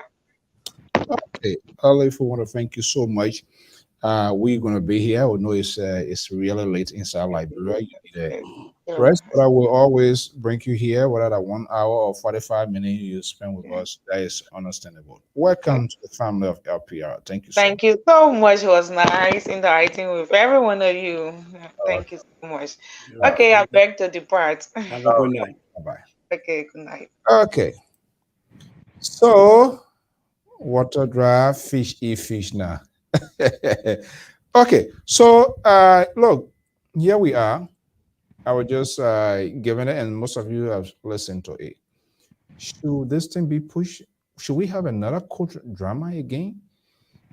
Can they take up time now to recalibrate and see where they went wrong? And let me be crystal clear here. And I don't like this sort of obituary conversation, and that's exactly what we are in now. These grown-up men and women, they went into a process that they were unable to validate, to do the check and balances, to make sure everything that is there. No, we never had no data, we never had no numbers from the election commission, and now they coming, oh, we don't know where coming there. Yes, because you never asked, you felt it was a done deal, and you deliberately on purpose, you went there. These people, they are trying to distract all, and their behaviors is bad. Joseph Boyka, they need to chill out. They need to find their fault. The election commission is being a trouble. George been saying it. It being a trouble commission from time to time. There's a history. There's a pattern of their way of doing things. They were going into it. They knew it's a very consequential one. Yeah, but like I said, they left. They all went in drove. And they said they were in their war room, which of course it was not a war room. It was a pound one room they were in, having a nice time. And here we come after everything. They're coming down with a different tone. Come on. Why do they want to waste our time? Mr. So let me disagree with you a lot. You are a liberty.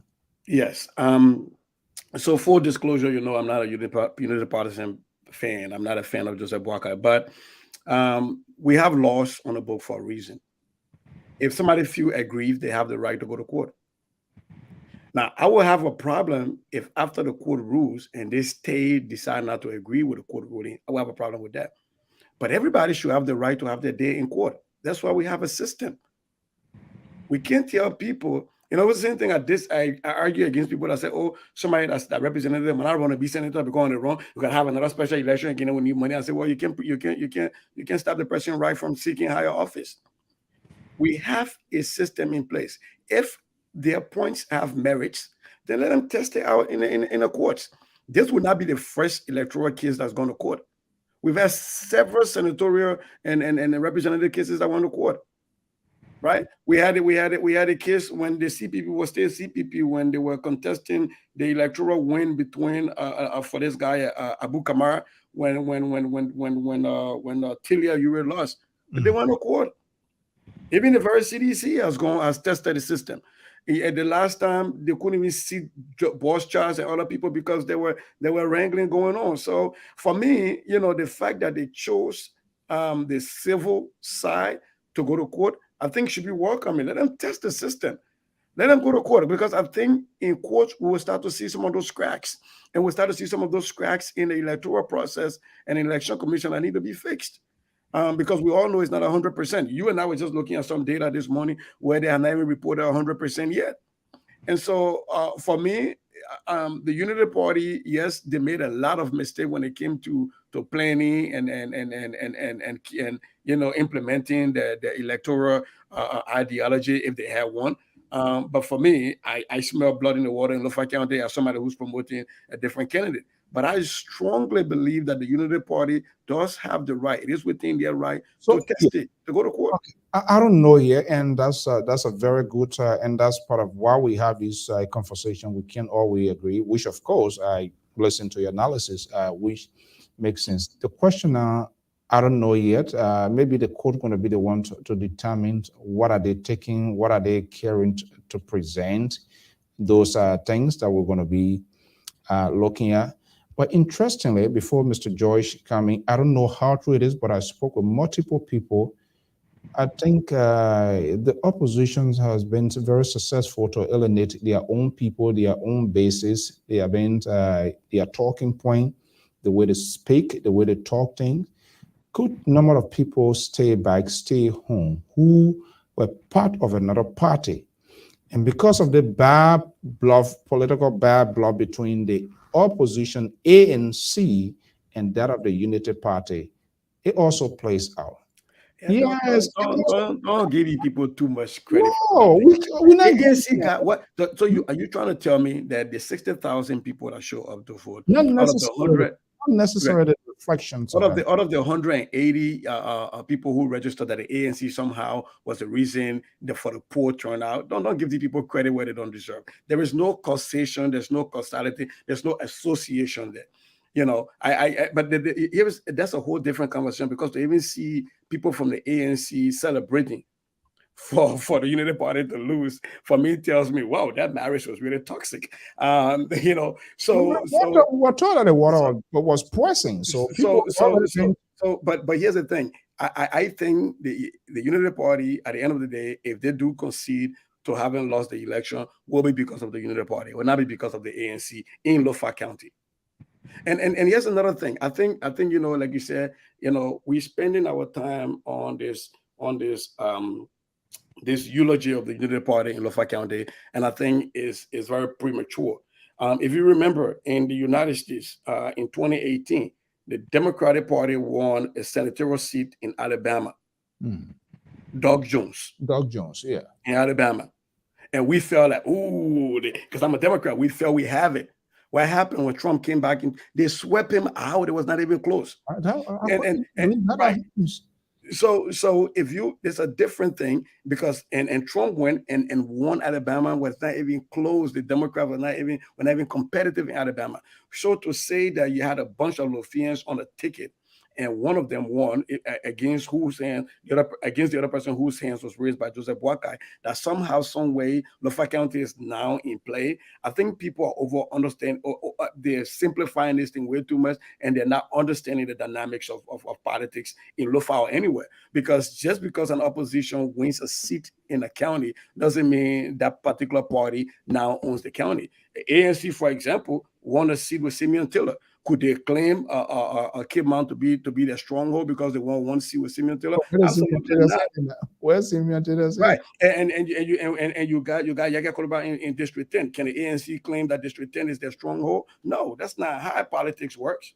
I think I think people are being unfair in their calculations of how this thing is going. But to my bigger point, the Unity Party feel aggrieved, and they feel like they have proofs. Then I'm going to quote. My only thing was, we haven't seen any proof. They didn't present anything at their press conference, and maybe it was strategic. So I will wait to listen to their argument when they go to the court, and let's see what documentation they can provide to the courts. Okay, Amos Joy, he inserted something. The press conference, the reason of a press conference, well, they could have their own interpretations where maybe to set the stage, but that could have been a place where they were probably demonstrated probable cause of why they are developing, or why they had that feeling. We don't see it yet. We're going to see why. We don't want to be judgmental to say, okay, why they didn't do it, so it means they don't have it. But let's hear from you. Is that the right way Ambassador Boakai is going right now? Or should he focus on the bigger picture ahead in order to solidify his political base? So let me say this first. Every citizen of Liberia, or every institution of Liberia, have the right to go to court when they feel aggrieved.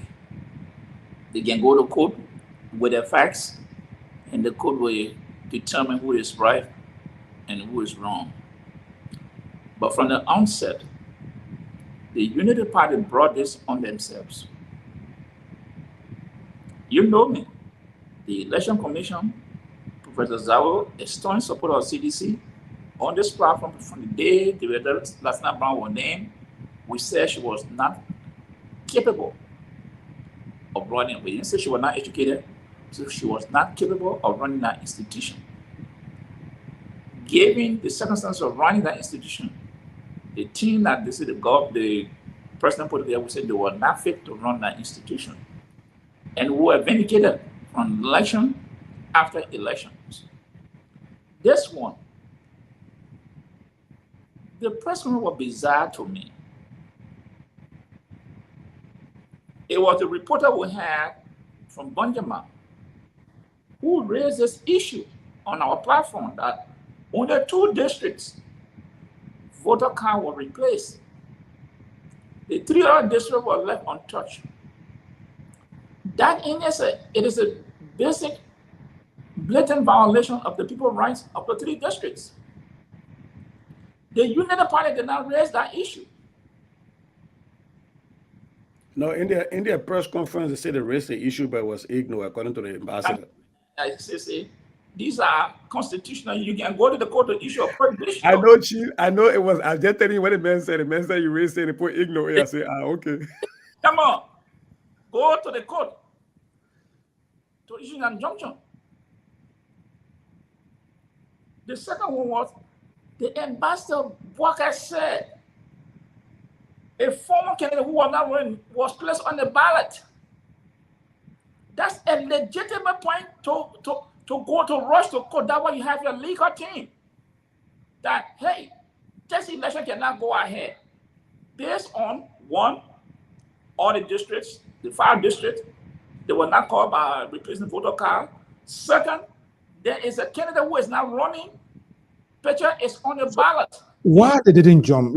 Let's break them into pieces. Did they see provisional ballots or not? Because there's the thing that befuddled me. And you brought that up because did they see provisional ballots? Because they said in some places there were some ballots and Councilor Jala was on it as independent, Councilor Jala on it as CDC, and Mariam Kofana on it 2 times. I was like, did you see provisional ballots or no? Third, the total number of a ballot printed should have been given to the public to know the total number of voters that are going to be voting in local county. The registrants, yeah. Right. Now, if you have auditing going into the election and you did not raise the issue, though it did not deny you from not going to court, but that way you should start sounding the alarm. Yeah, your legal team should be there to say, hey, hold on, we're rushing to the Supreme Court to stop it because who smelled something in the water. They didn't do it. Now, after the election, you come, you meet your people. If you have all these points, I expected him at the end of that press conference to say, hey, having said this, our legal team, first, we are challenging the result of this election. Our team is filing paperwork to the election because they got 15 days to file with the election commission. And any ruling from there, if they're not satisfied, then they can go to the Supreme Court. But then the vice president, former governor, said that they're not going to consult the team. This, I call it a total breakdown of leadership. What they say is just to save face from the supporters to say, yes, they're trying. Okay. Now, let's talk about it here before we wrap up here.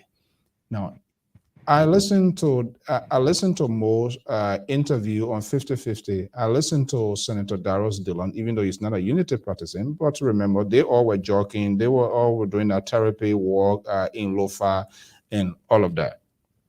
Does that coming out congratulating all of that, does that undercut the momentum, or does it show that there's a divided house within their own inner cycle of people? Now, his comments, ANC comments have already congratulated. Can they come back to say why Darrell Dillon have done things? Can they come back to say why ANC comments have congratulated the winner, Councilor Jala? There seems to be a divided role, gentlemen. No, here's the thing here. ANC is not part of the Unity Party. So that's a political Yeah, leader. but that narrative will still factor in that that blame game will still be there, that they should stay. I mean, they told them already they should stay out of A, they get nothing to do with A and all of those kind of stuff. Mr. So here's the thing here. Mr. Comey is congratulating or you can struggle when it comes to ANC. No, You're looking for the reference. you I'm careful what I put in my words on that because I don't want someone to come say the nice I scratch my head. Mr. Comey is congratulating Jalan. That does not change anything because the fire if the election commission, if the Unity Party goes to court and they win, Mr. Comey, you cannot say because Mr. Comey congratulated so the decision cannot be reversed. No. There are still on. There's a dynamic player you people don't look at it. Steve Zago is from one, the Liberia Party. If Jalas wins that election, Steve Zago will be running this coming election. He will run there. But if Jalas doesn't win that election, the Lama people put another candidate. So United Party is playing a game here. That game they're playing because Steve Zago, if Cottonman wins, Steve Zago is there. Who will be the sacrificial lamb? The people say, hey, 2 Loma men running to be from the upper area? No. So the United Party is playing a game. Jalash will say, then of course Steve Zago will have the time to run it as a guy from the upper area. Let me address the thing that Mr. George running away from. In elections politics, political maturity suggests that you wait for the parties that have standing in the election to first address all of their grievances before you come out to congratulate. The ANC had no fish to fry in this oil. They were being politically petty to come out and do their congratulations. You wait for the defeated candidate to concede, and then you come out and you congratulate. Hold on, Mr. Josh, because if people are still having problems, if Kotimai has not conceded, I think it was immature for Darius DeLon to do it. Darius DeLon is a sitting senator, and I remember that. He has to stop playing the ball game and say, okay, is this guy going to come to the Senate? Do I have to work with him? Do I need to start mending fences? That is a different calculation from a political leader of a political party, ANC, that has no expiration date on when you congratulate somebody. Why the rush? Why the hurry? Except, no. The only reason that would be is because the same thing that's happening to Joseph Boakai is what's happening to Kumis. They have the people around them are so toxic, and they make them make these decisions that sometimes are just foolhardy, right? Joseph Nyuma Boakai should have made better decisions, but he didn't because of the people around him. Same reason why ANC Cummings should not have said anything about congratulating anybody until this thing play out, right? Regardless of whether I go to court and the Unity Party loses, he should have held his peace. But no, hold on 1 second. But he's so much in a hurry to show to his ex-girlfriend that he's over her, that he's going to be petty. And that's what he did. Because they're so mad at the Unity Party for the breakup of the CPP. That's the only reason why he rushed to death. There was no other reason besides that. There was no logical... So, in essence, his action or the action of the ANC is deliberate? It's deliberate. It's petty. Because if they've been following their surrogates on Facebook, they all been celebrating the win. They all been booing at almost like saying, "Whoa, you should have stayed with us." They've been saying that. They've been going their way. So this has become so much of a high school, petty breakup. We broke up, so now you must have with that friend. I will wish you evil, and so that's all this is. Because nobody can tell me what is the political gain. What is the expiration date on saying congratulations that these people are working on that Cummings had to come out to make that statement? No expiration date, so anytime. But the point here, if Cottonman himself had not come out to say anything, to speak to the press, you can't. What did Cottonman say? Cottonman has not conceded. So Cottonman is waiting for... Well, In party elections, this Mr. George, in party elections, when the elections are over, if the other person has not conceded, that means they're still looking at issues. Mr. Cummings lived in America for a long time. He knows that. If the other party, the person whose loss has not conceded, it means they're still looking at other issues. So you wait for them to concede. You can't say, oh, because Cotton Maika also will run ahead of him. What do you have to lose in that? Mr. Sisi, Cottonman had not come out to say recount. He's not saying, he had not said That's anything. the point I'm making, Mr. So, George. so then That's what? the point I'm making. So that's why you wait. So That's the then- reason you No, but- wait. In politics, Mr. George, in politics, after I lose an election, if I don't call to concede, everybody understands that I am still looking at my numbers. That's why I haven't called to concede. That's why I haven't said anything. Mr. Cummings is not a novice to politics. He knows that. No, but Mr. Sisi, you know, yeah, you want to compare here. You have your numbers. You will say, hey, right before the next end that the next say, hey, we'll ask for recount. Cottonman have not said anything to the public. Again, because here, Mr. Well, George, okay, let you're me being ask you, unfair. George. You're being very unfair because here you have the data right away. In Liberia, they don't have the data right away. NEC has not reported all of their data yet, as a matter of fact. So again, my point here is Alexander Cummings was just being a schoolboy, just being a high school boy. I forgot. I didn't even send that numbers to you because the stuff that we're receiving today is kind of like I don't know what the heck is going on. But it speaks to the point what Sisi is saying. Why do you think up to this time he has not conceded? What is going on? Why you think he's still holding back? Oh, that is a question I'm asking because the election is going to a 1 week. The chairman, the party chairman, they had a press conference. He didn't come out to say he didn't come out as a candidate to say anything. When you leave your supporters, I said, hey, we disagree with the election results, or we're asking for recount, or we're going to court. But you're not saying anything, just silence. All right. You're leaving your supporter in doubt. Mr. So you know a year.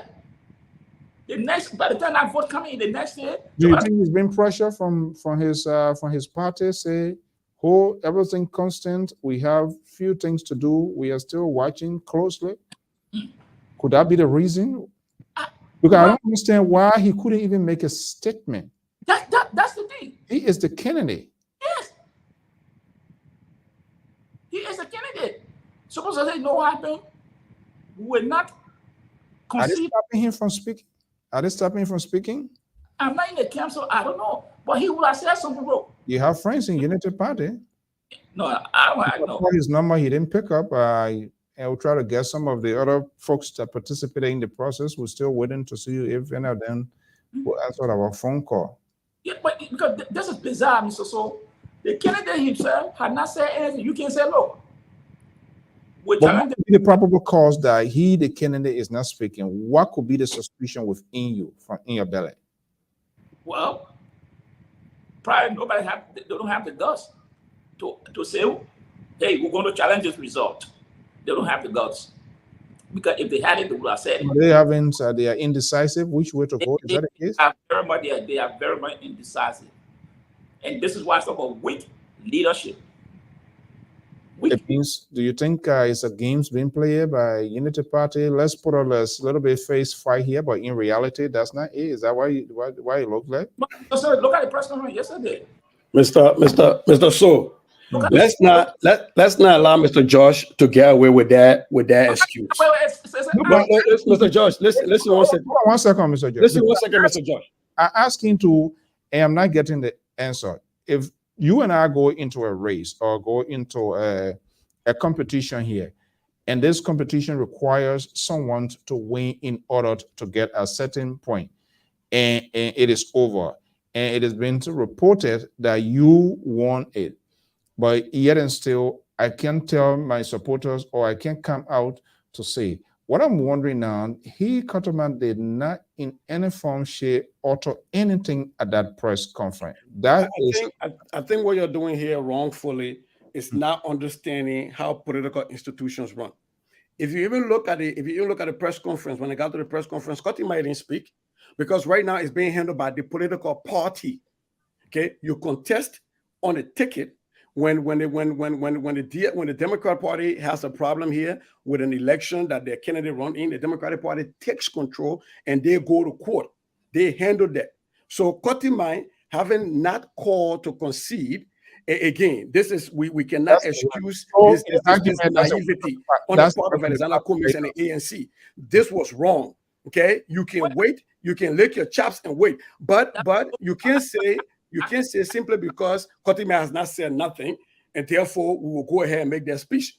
Right. So if in a political system, did they really assume that the Unity Party is not capable of conceding? Because even now, today, the document you share with me, even on the NEC website, they're not done with reporting all that stuff. Okay. So where did Cummings do the math? What numbers were he looking at? But when they announced it, when the NEC announced it, he didn't just do it the same day. You see, that would have been a different thing. The day the NEC announced. If Cummings had said congratulations, say, oh, Cummings they're following neck. He waited for a few times, right? Because he wanted to drink a soup cold. My point is the ANC cannot run from this. This was a schoolboy play by Alexander Cummings. Period. Because he understands how politics work. He should not have done that. Again, we can blame Joseph Boakai for having people around him that he listened to. It's the same thing with Cummings. Cummings got these people around him that made him to make that mistake. What was the expiration date on the congratulations and you couldn't wait? So, Joyce, anybody can call. It can at any time. It's not anybody. Cummings is not anybody. Cummings is not anybody. Cummings is the political leader of a political party that is seeking to be president. So, Mr. George, let me ask you, do you think the action on the part of, and because there's a sort of clear logical line into A here, we went into a race, your opponent did not concede. That is an apprehension, revision, trying to figure out something, where went wrong, or they want to make sure. And I agree with him because at that point now, it becomes the issue of the political party, the institution that puts him in the ring. Now, in the absence of why you think it's applicable? Why here?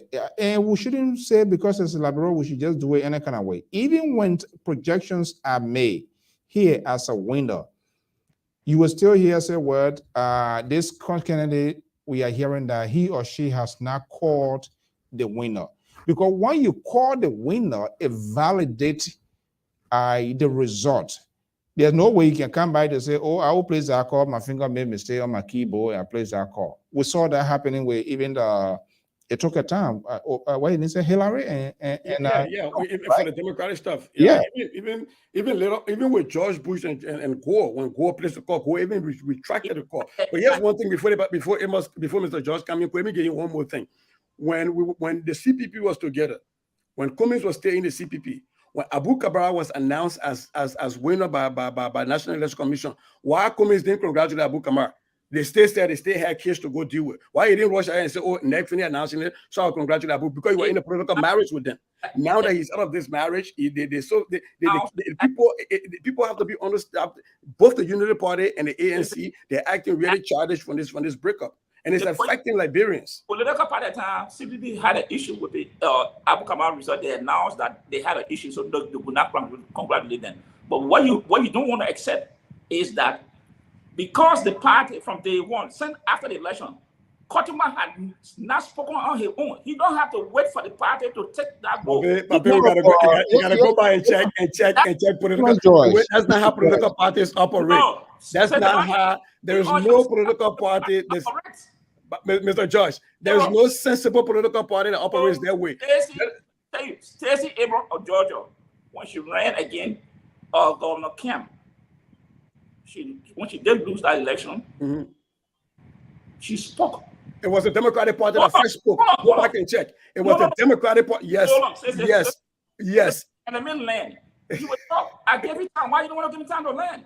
Okay, go make your point. Let me land. Stacey Abrams spoke to the supporters of her, say, I am challenging this result. Stacey Abrams. It was not the Democratic Party at the time. It was Stacey Abrams as a candidate who spoke before going to court. So don't say. So, Mr. Judge. So I will hope you go back and do that research. But the first contention to that election was raised by the Democratic Party. It was the Democratic chair of Georgia that first raised that. The Democratic Party requested for a recount before Stacey Abraham came up to speak. Go back and check that. That's how party politics work, Papi.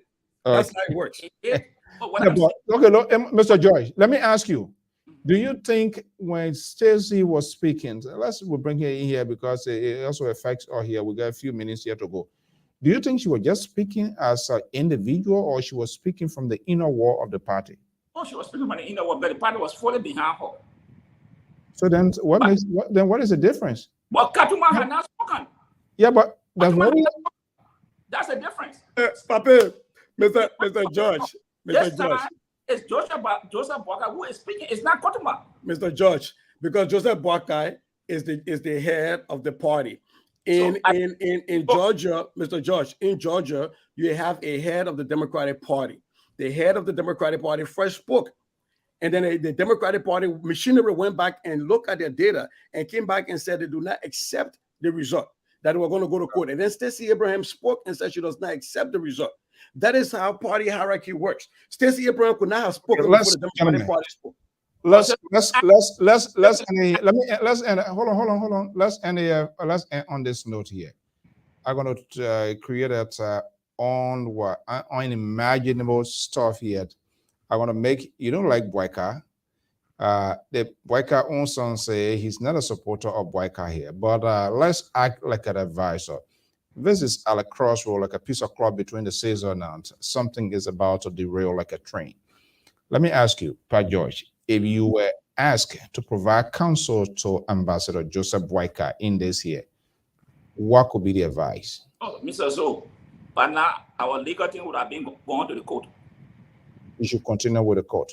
Yes, because based on what they say they have, that is enough concern to go to court. If they have no facts, they should be to the court now. I mean, they should be to the election commission. But we don't know yet precisely what they have, or even though they are making those points, there is a circumstantial. According to what they say they have. Okay. Based on that, the document they should let them send to the election commission to challenge the commission on those issues. Okay. All right. So, Sise, yes, let's make you an interim consultant here or advisor to Ambassador Boakai concerning all that is unfolding here. If you were called in to provide counsel or to be like a car rover to Ambassador Boakai right now, look into his face. It doesn't matter whether Mo Ali sitting there or the other man sitting there, Benana Yuri, whatever, who cares? If you were asked and then Boakai say, look, I think I can listen to my countryman, even though he's not supporting me, but he gave me an honest advice. What precisely, what he should be doing, what you think is pondering in his mind now? Is it party tension putting in the face of this whole thing here, or other people should be handling it?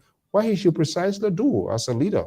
I think they've all put themselves in a very untenable situation. But I think what he should do, having laid the groundwork for the case today, I think this would be a good place for him to lean back and allow the party chairman and the party machinery to handle everything going forward, and the party lawyers, right? This is when they have to do that now, because Joseph Boakai cannot continue to be the face of this going forward. This is when I agreed with Mr. Josh. Well, why? Because now it's almost like, are you the party, or are you the leader of the Unity Party, or are you the leader of Lofa Kante alone? So he has to step back now and allow this to become a party machinery issue, to become an institutional issue, right? And here's where I agree with Mr. George in a little bit, that this is now where, after they have laid down their argument, their beginning argument, this is now when they need to highlight the candidate, Kotimai, and more, and the party chairman and their lawyers should be the ones speaking going forward, because now this is on legal grounds. And the next thing I would say is that I will hope that they have laid out all of their evidences. They have hard documentation. They're not just going to go to court and say somebody said this and somebody said this and somebody said that. Because if you remember at the press conference when Ambassador Boakai was asked about some of the names that were on the ballot, I think maybe he didn't want to misspeak and call somebody a name that would have been a mistake. But he said, "Oh, the people know it," and I have Mo Ali had to come in and kind of try to call out some of those names, right? And I want to give him due deference to say sometimes people don't want to misspeak, and as politicians, they don't want to call a name, and then they found out that was not a name, and then the Liberian political system. So, oh, man, can remember, he already bested, so maybe that was why. But if I were advising the Unity Party right now, I would say this would be time to start gradually putting Joseph Jiman Boakai in the back and let this thing be looked upon as an institutional issue versus one old man having bad blood because his candidate didn't win and he's just pissed off. Because now it becomes a Unity Party issue versus a Joseph Boakai issue. All right, gentlemen. Yeah, I mean, Mota got the energy, the guts. Oh my! You see the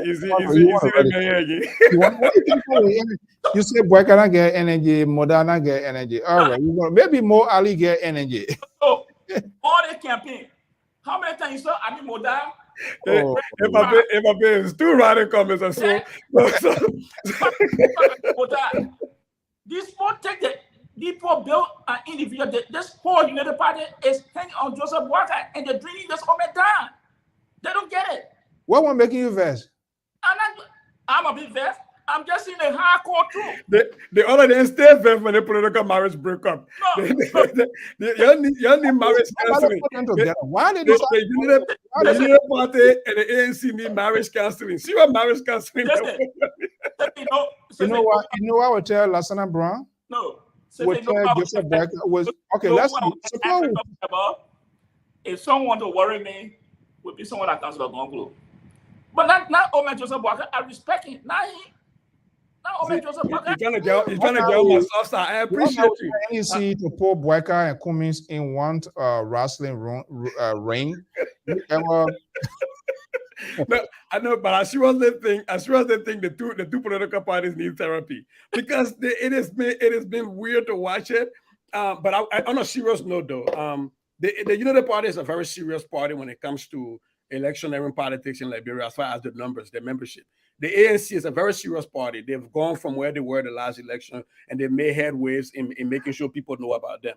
So to have these two very critical political parties, surrogates behaving the way they're behaving, I think it is not good for our people. I think before we get to 2023, both sides have to call off their dogs and get a surrogates to stop misbehaving.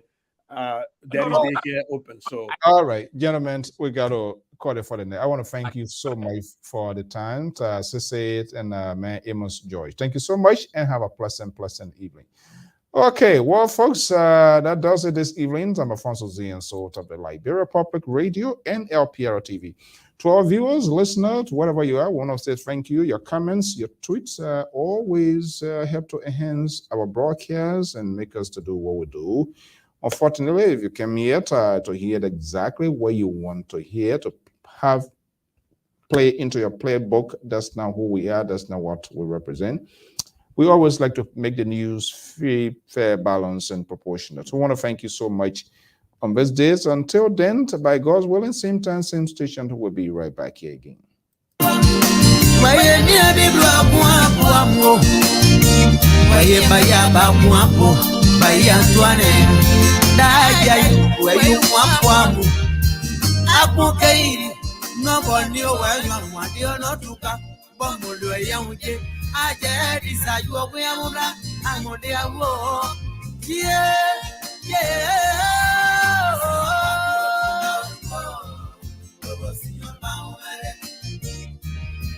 This is a beautiful song from neighboring La Côte d'Ivoire. Those songs, there's a message contained in the song.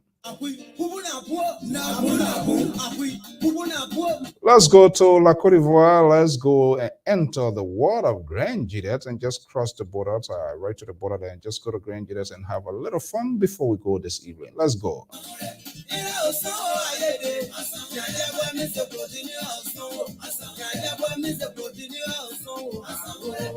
I'm sure tell Lion the tail man loves this song here, right? You gotta be strong. Let's be strong.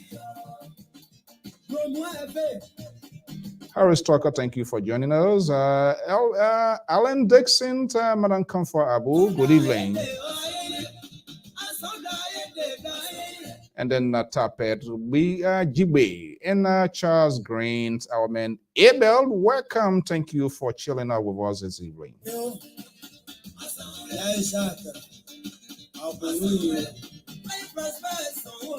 And I'm quite sure Mulba Harris is on board, slammed Jala Glade, and Vasco Uman, Prince Kroman.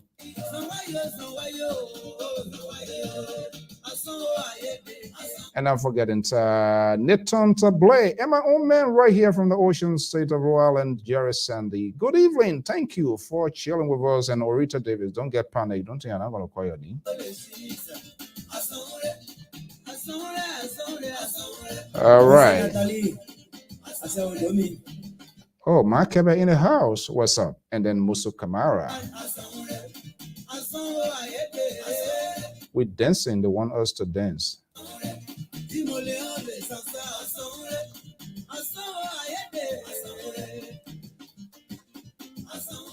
All right, folks, we want to thank you so much for your time this evening. By God's willing, we want to be back here. Let's pray for our country. Let us continue to have this conversation that must be conducted in a civil context so that we can arrive at a solution and potentially we can make an informed decision. Because when we are all at loggerhead, everybody's screaming and yelling, throwing unnecessary tantrums, guess what? We can find no solution to the problem. Liberia is the only country that we have. And there's a saying that's saying there's no bad bush for a child. Yes, we can talk to our leaders. Yes, we can frown on them, but we must have this conversation in a civil context in order to persuade and get somebody to make informed decisions. We do it in anger, in frustrations, with everybody temper rising to above sea level. That's not even going to help us. They're going to make people to do crazy things, and then we're going to live with it. On this note, we want to thank you. Olive Robertson is going to be our contributor here, young lady, very brilliant, smart. That's another way of involving people, the young, the millennials, into today's conversation. If you are elsewhere and you think you want to form part of this, put out a test, get a test skin like some of us, they can call you whatever name, let us know. And this is why this network is not just only for the elite. In fact, we are looking for Liberians, people who have the country at heart. We can agree, disagree. It doesn't matter which parties you belong to. And this is why all of us, you, me, we must all be held responsible for our comments, for what we author, for what we write, because it does have the propensity to degenerate our country into chaos, which we do not want. We have had enough. We need to rebuild what is going on in the country. Until then, folks, I'm Alfonso Z and Sort of the Liberia Public Radio and Lpr-Tv. Have a pleasant evening. And thank you for sharing your May week with us. Bye-bye. Be safe. I just want to thank you. Thank you.